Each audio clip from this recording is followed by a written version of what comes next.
एक बादशाह गुजरा औरंगज़ेब, उसके पास एक बहरूपिया था। उसने बहरूपिये से कहा कि रूप बदलो, अगर मैं ना पहचान सका तो मुंह मंगा इनाम दूंगा। कहते हैं कि 2 साल तक वो रूप ही बदलता रहा, लेकिन बादशाह पहचानता रहा। एक मरतबा बादशाह जंग के लिए जा रहा था, रस्ते में देखा एक पहाड़ी है, उसके ऊपर लोग चढ़ भी रहे हैं, उतर भी रहे हैं, कितारें लगी हुई हैं। कहने लगे कि यहाँ पर एक अल्लाह वाला है, लोग इससे दुआएं कराते हैं, रब ताला कबूल फरमाता है। अब बादशाह के दिल में अकीदत पैदा हुई, बादशाह उस पहाड़ी की तरफ चल दिया। अब पहाड़ी के ऊपर चढ़ के जब बुजुर्ग के पास जाने लगा तो रोक दिया गया। कहा बादशाह हो गए तो महल में हो गए, यहाँ अल्लाह वालों का डेरा है, यहाँ पर बादशाह फ़कीर सारे बराबर हैं, लाइन में लगना पड़ेगा। 1.5-2 घंटे तक वो लाइन में लगा रहा। अब उसकी बारी आई, बादशाह बाबा जी के कदमों में जाकर बैठ गया। कहने लगा बाबा जी दुआ करें, मैं जंग के लिए जा रहा हूँ।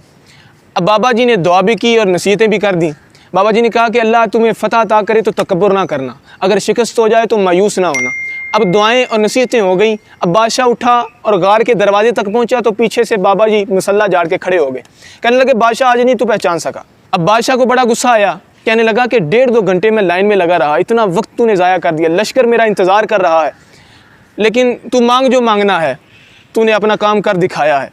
अब बादशाहों के ताज में जो एक हीरा लगा होता है बड़ा कीमती होता है। कहने लगा कि मुझे वो हीरा चाहिए। बादशाह ने अपना ताज उतारा, उसके कदमों में रख दिया।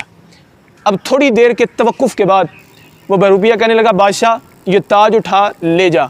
बादशाह ने कहा क्या तू पागल हो गया है? कहने लगा नहीं, बात ताजों से आगे निकल चुकी है। मैंने झूठ मूठ मुस्तफ़ा के ग़ुलामों का हुलिया अपनाया है तो रब ताला ने मुझे इतना अता किया कि तेरे जैसे बादशाहों के ताज मेरे कदमों में आ गए हैं। अगर मैं सचमुच मुस्तफ़ा का ग़ुलाम बन जाऊँ तो फिर उसकी अता का क्या आलम होगा। हमारी बेवफाई पर भी वो इतना प्यार करते हैं, अगर हम बावफा होते तो क्या होते। ये दाढ़ी, ये इमामा, ये हमारी पहचान थी, ये हमारी हिस्ट्री थी। हमने इसको इस कदर बुला दिया कि हमारी आने वाली नस्लें इसको एक एलियन लिबास समझती हैं। कुछ लोग तो इसका मजाक उड़ाते हैं, they make fun of it.